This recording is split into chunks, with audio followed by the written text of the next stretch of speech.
প্রিয় দর্শক, জীবন চলে গেলেও এই 3টি জিকিরের আমল প্রতিদিন করা ছাড়বেন না। হ্যাঁ প্রিয় দর্শক, আজকের ভিডিওতে জিকিরের ফজিলত এবং এমনই 3টি জিকিরের ওজিফা আপনাদেরকে জানিয়ে দিব। উঠতে বসতে চলতে ফিরতে যদি এই 3টি জিকিরের আমল আপনি করতে পারেন, আপনার জন্য রহমতের দরজা খুলে যাবে, রিজিকের দরজা খুলে যাবে, আপনার সকল কিছুতে বরকত হবে, রুজি রোজগারে বরকত হবে, ঘরে বরকত হবে, হায়াতে বরকত হবে, আপনার সকল কাছে আল্লাহর গায়েবী সাহায্য আসবে, দুনিয়া ও আখিরাতের ভরপুর কল্যাণ অর্জন হবে ইনশাআল্লাহ। প্রিয় দর্শক, আমি নিশ্চিত আজকের এই আমলের আলোচনাটি আপনার জীবনের মোড় ঘুরিয়ে দিবে ইনশাআল্লাহ। তাই ধৈর্য ধরে ভিডিওটি দেখার ও শোনার জন্য অনুরোধ রইল। প্রিয় দর্শক, এখন আপনি বলতে পারেন যে জীবন চলে গেলেও এই আমল আমরা কিভাবে করব? দর্শক, এটি হলো একটি কথার কথা। এই কথার দ্বারাই আপনি বুঝতে পারছেন যে এই জিকিরের গুরুত্ব কতটুকু, ফজিলত কতটুকু। তাই আমি এই কথাটা বললাম যে জীবন চলে গেলেও এই 3টি জিকিরের আমল করা ছাড়বেন না। অনেক গুরুত্বপূর্ণ 3টি জিকির। তাহলে চলুন শুরু করা যাক। আব্দুল্লাহ ইবনে বুসর রাদিয়াল্লাহু আনহু থেকে বর্ণিত আছে, এক লোক বলল, হে আল্লাহর রাসূল সাল্লাল্লাহু আলাইহি ওয়াসাল্লাম, আমার জন্য ইসলামী শরীয়তের বিষয়াদি অতিরিক্ত হয়ে গেছে, সুতরাং আমাকে এমন একটি বিষয় জানান যা আমি মজবুতভাবে আমল করতে পারি। তখন নবীজি সাল্লাল্লাহু আলাইহি ওয়াসাল্লাম বললেন, সর্বদা তোমার জিহ্বায় যেন আল্লাহ তাআলার জিকিরের দ্বারা সিক্ত থাকে। হাদিসটি রয়েছে তিরমিজি শরীফে, হাদিস নম্বর 3375। অর্থাৎ তুমি সদা সর্বদা আল্লাহর জিকির করবে। আবার তিরমিজি শরীফের 3376 নম্বর হাদিসের বর্ণনায় আবু সাঈদ আল খুদরি রাদিয়াল্লাহু আনহু থেকে বর্ণিত আছে, রাসূলুল্লাহ সাল্লাল্লাহু আলাইহি ওয়াসাল্লামকে প্রশ্ন করা হলো, কিয়ামতের দিন আল্লাহ তাআলার নিকট বান্দাদের মধ্যে কে সর্বোত্তম হবে? নবীজি ফরমালেন, আল্লাহ তাআলার অধিক পরিমাণে জিকিরকারীগণ। সুবহানাল্লাহ। তারপরে তিরমিজি শরীফের 3337 নং হাদিসের বর্ণনায় আবু দারদা রাদিয়াল্লাহু আনহু থেকে বর্ণিত আছে, তিনি বলেন, নবী সাল্লাল্লাহু আলাইহি ওয়াসাল্লাম বলেছেন, আমি তোমাদেরকে কি তোমাদের অধিক উত্তম কাজ প্রসঙ্গে জানাবো না, যা তোমাদের মনিবের নিকট সবচাইতে পবিত্র, তোমাদের সম্মানের দিক হতে সবচেয়ে উঁচু, স্বর্ণ ও রৌপ্যের দান খয়রাত করার চেয়েও বেশি ভালো, এবং তোমাদের শত্রুর মোকাবেলায় অবতীর্ণ হয়ে তাদেরকে হত্যা করা কিংবা শহীদ হওয়া থেকে অতি অধিক উত্তম? তখন সাহাবারা বললেন, হ্যাঁ। নবীজি সাল্লাল্লাহু আলাইহি ওয়াসাল্লাম বললেন, সেটা হলো আল্লাহ তাআলার জিকির। এই হাদিসে নবী করিম সাল্লাল্লাহু আলাইহি ওয়াসাল্লাম আল্লাহর জিকিরের 5টি ফায়দা ও শ্রেষ্ঠত্ব বয়ান করেছেন। সেগুলো হলো, নম্বর 1, জিকির হলো সর্বোত্তম আমল। 2, জিকির আল্লাহর কাছে সবচেয়ে পবিত্র আমল। 3, আল্লাহর জিকিরের ফলে সম্মান বৃদ্ধি পায়। 4, জিকির করা স্বর্ণরূপা দান করার চাইতেও উত্তম। 5, জিকির করা জিহাদে শহীদ হওয়ার চেয়েও ভালো। এই হাদিসের শেষে হযরত মুয়াজ ইবনে জাবাল রাদিয়াল্লাহু আনহু বলেন, আল্লাহ তাআলার শাস্তি থেকে মুক্তি পাওয়ার জন্য আল্লাহ তাআলার জিকিরের তুলনায় অগ্রগণ্য কোনো জিনিস নেই। অর্থাৎ যে যত জিকির করবে সে তত বেশি আল্লাহর আযাব গজব থেকে দূরে থাকবে। কিয়ামতের দিন অধিক জিকিরকারীগণ সবার আগেভাগে জান্নাতে অগ্রসর হয়ে যাবে। সুবহানাল্লাহ। জিকিরের ব্যাপারে সবচেয়ে সুন্দর হাদিসটি হলো বুখারী শরীফের 6408 নম্বর হাদিসের বর্ণনা। আবু হুরায়রা রাদিয়াল্লাহু তাআলা আনহু থেকে বর্ণিত, তিনি বলেন, আল্লাহর একদল ফেরেশতা আছেন যারা আল্লাহর জিকিরেরত লোকদের খোঁজে পথে পথে ঘুরে বেড়ান। যখন তারা কোথাও আল্লাহর জিকিরেরত লোকদের দেখতে পান, তখন ফেরেশতারা পরস্পরকে ডাক দিয়ে বলেন, তোমরা আপন আপন কাজ করার জন্য এগিয়ে আসো।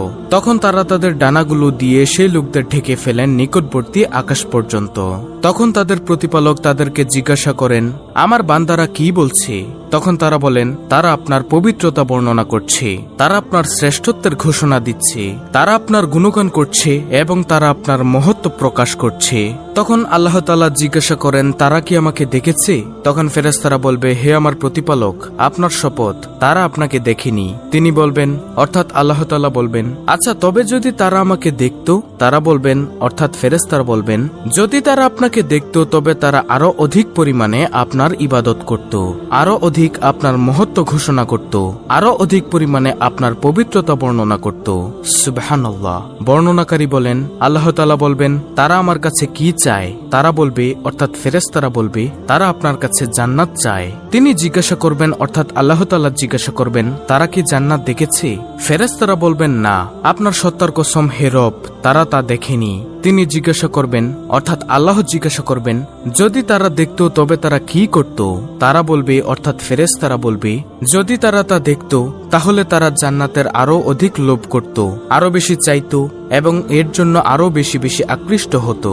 আল্লাহ তাআলা জিজ্ঞাসা করবেন, তারা কি থেকে আশ্রয় চায়? ফেরেশতাগণ বলবেন, জাহান্নাম থেকে। তিনি জিজ্ঞাসা করবেন, তারা কি জাহান্নাম দেখেছে?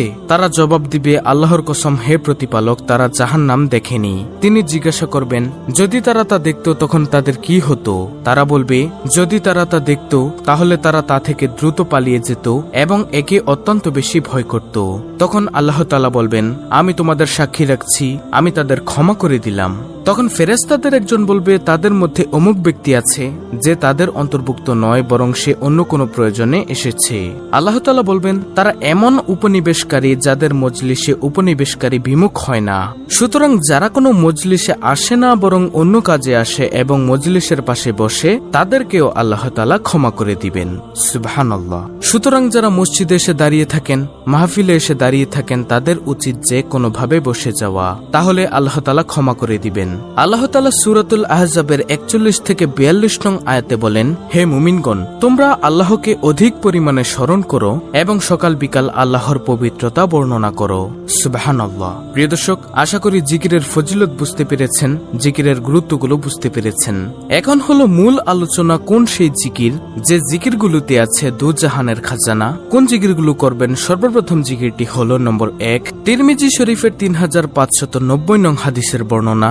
আবু হুরায়রা রাদিয়াল্লাহু তাআলা আনহু থেকে বর্ণিত আছে, তিনি বলেন, রাসূলুল্লাহ সাল্লাল্লাহু আলাইহি ওয়াসাল্লাম বলেছেন, কোন বান্দা সততার সাথে লা ইলাহা ইল্লাল্লাহ বললে তার জন্য আকাশের দরজাগুলো খুলে দেওয়া হয়, ফলে উক্ত কালেমা আরশে আজিম পর্যন্ত পৌঁছে যায় যতক্ষণ না সে কবিরা গুনাহ ত্যাগ করে। আর প্রিয় দর্শক, লা ইলাহা ইল্লাল্লাহ এমন একটি জিকির সব সময় পড়া যায়, ঠোঁট নাড়ানো ছাড়াই পড়া যায়, তাই একটি রিয়াও নেই। মানুষের সামনে বসে থাকলেও এই জিকিরটি করতে পারবেন। শুধুমাত্র আল্লাহ তাআলাকে খুশি করার জন্য পড়বেন, তাহলে আসমানের সকল দরজা আপনার জন্য খুলে যাবে। তারপরে দ্বিতীয় নম্বর জিকিরটি হলো তিরমিজি শরীফের 3592 নং হাদিসের বর্ণনা। ইবনে উমর রাদিয়াল্লাহু আনহু থেকে বর্ণিত আছে, তিনি বলেন, একদিন আমরা রাসূলুল্লাহ সাল্লাল্লাহু আলাইহি ওয়াসাল্লামের সাথে নামাজ পড়ছিলাম। সে সময় সমাগত লোকদের মাঝে হতে এক লোক বলল, আল্লাহু আকবার কাবীরা ওয়ালহামদুলিল্লাহি কাসীরা ওয়া সুবহানাল্লাহি বুকরাতাও ওয়া আসীলা। দোয়াটি আমি আবার বলছি, আল্লাহু আকবার কাবীরা ওয়ালহামদুলিল্লাহি কাসীরা ওয়া সুবহানাল্লাহি বুকরাতাও ওয়া আসীলা। তখন রাসূলুল্লাহ সাল্লাল্লাহু আলাইহি ওয়াসাল্লাম বললেন, এই বাক্যটি কে বলেছে? উপস্থিত লোকদের মাঝে এক লোক বলল, আমি হে আল্লাহর রাসূল সাল্লাল্লাহু আলাইহি ওয়াসাল্লাম। তিনি বললেন, অর্থাৎ নবীজি সাল্লাল্লাহু আলাইহি ওয়াসাল্লাম বললেন, এ দোয়ায় আমি খুব আশ্চর্যান্বিত হয়েছি। এই বাক্যগুলোর জন্য আকাশের দরজাগুলো খুলে দেওয়া হয়েছে। ইবনে উমর রাদিয়াল্লাহু তাআলা আনহু বলেন, রাসূলুল্লাহ সাল্লাল্লাহু আলাইহি ওয়াসাল্লামের কাছে আমি এই কথা শোনার পর থেকে কখনো তা পাঠ করা পরিহার করিনি, অর্থাৎ এই দোয়াটি পাঠ করা পরিহার করিনি। আল্লাহু আকবার কাবীরা ওয়ালহামদুলিল্লাহি কাসীরা ওয়া সুবহানাল্লাহি বুকরাতান ওয়া আসীলা। তারপরে তৃতীয় নম্বর জিকিরটি হলো এমন জিকির যে জিকিরটি করলে আপনার দুনিয়ার সকল নেক মাকসাদ পূরণ হবে, অভাব দূর হয়ে গায়বী শক্তি হবে। যেমন সূরা হুদের 52 নং আয়াতে আল্লাহ তাআলা বলেছেন, আর হে আমার কওম, তোমাদের পালনকর্তার কাছে তোমরা ক্ষমা প্রার্থনা করো, অতঃপর তারই প্রতি মনোনিবেশ করো। আসমান থেকে তোমাদের উপর বৃষ্টিধারা প্রেরণ করবেন এবং তোমাদের শক্তির উপর শক্তি বৃদ্ধি করবেন। তোমরা কিন্তু অপরাধীদের মতো বিমুখ হইও না। সুতরাং যে কোনো কাজে মনে মনে ইস্তেগফার পড়ুন, সে কাজে আর ক্লান্তি অনুভব হবে না, কারণ আল্লাহ তাআলা শক্তি বাড়িয়ে দিবেন। এই জিকির দ্বারা মনের শান্তি প্রশান্তি আসে, যেমন সূরা রাদের 28 নং আয়াতে আল্লাহ তাআলা বর্ণনা করেন, আর যারা বিশ্বাস স্থাপন করে এবং তাদের অন্তর আল্লাহর জিকির দ্বারা শান্তি লাভ করে, জেনে রেখো আল্লাহর জিকির দ্বারাই অন্তরসমূহ শান্তি পায়। আর যাদের হৃদয় প্রশান্ত হয়ে যায় তাদের জন্য আল্লাহ সূরাতুল ফাজরে সুখবর দিয়ে বলেন, তুমি তোমার পালনকর্তার নিকট ফিরে যাও সন্তুষ্ট ও সন্তোষভাজন হয়ে, অতঃপর আমার বান্দাদের অন্তর্ভুক্ত হয়ে যাও আর আমার জান্নাতে প্রবেশ করো। সুতরাং জিকির করতে করতে অন্তর প্রশান্ত হয়ে যাবে, আর যাদের অন্তর প্রশান্ত হবে তাদের জন্য রয়েছে জান্নাতের সুসংবাদ। তাই প্রিয় দর্শক, এই তিনটি জিকির অর্থাৎ নম্বর 1 লা ইলাহা ইল্লাল্লাহ, নম্বর 2 আল্লাহু আকবার কাবীরা ওয়ালহামদুলিল্লাহি কাসীরা ওয়া সুবহানাল্লাহি বুকরাতাও ওয়া আসীলা, নম্বর 3 ইস্তেগফার এগুলোকে অব্যাহত রাখুন। ইনশাআল্লাহ অনেক অনেক ফায়দা হবে, যা আমি ভিডিওর শুরুতেই বলে দিয়েছি। অত্যন্ত গুরুত্বপূর্ণ একটি ভিডিওটি ভালো লাগলে অবশ্যই চ্যানেলটিকে সাবস্ক্রাইব করে বেল বাটন অল বাজিয়ে দিবেন। ভিডিওটিতে একটি লাইক দিবেন এবং কমেন্টে আমিন লিখবেন এবং অন্য মুসলিম ভাই বোনদের কাছে ভিডিওটি শেয়ার করে দিবেন, যেন তারাও দেখে শিখে এই আমলটি করতে পারে, এই জিকিরগুলো অব্যাহত রাখতে পারে। আল্লাহ রাব্বুল আলামিন আমাদের সকলকে এই 3টি জিকির প্রতিনিয়ত পাঠ করার তৌফিক দান করুন। আমিন।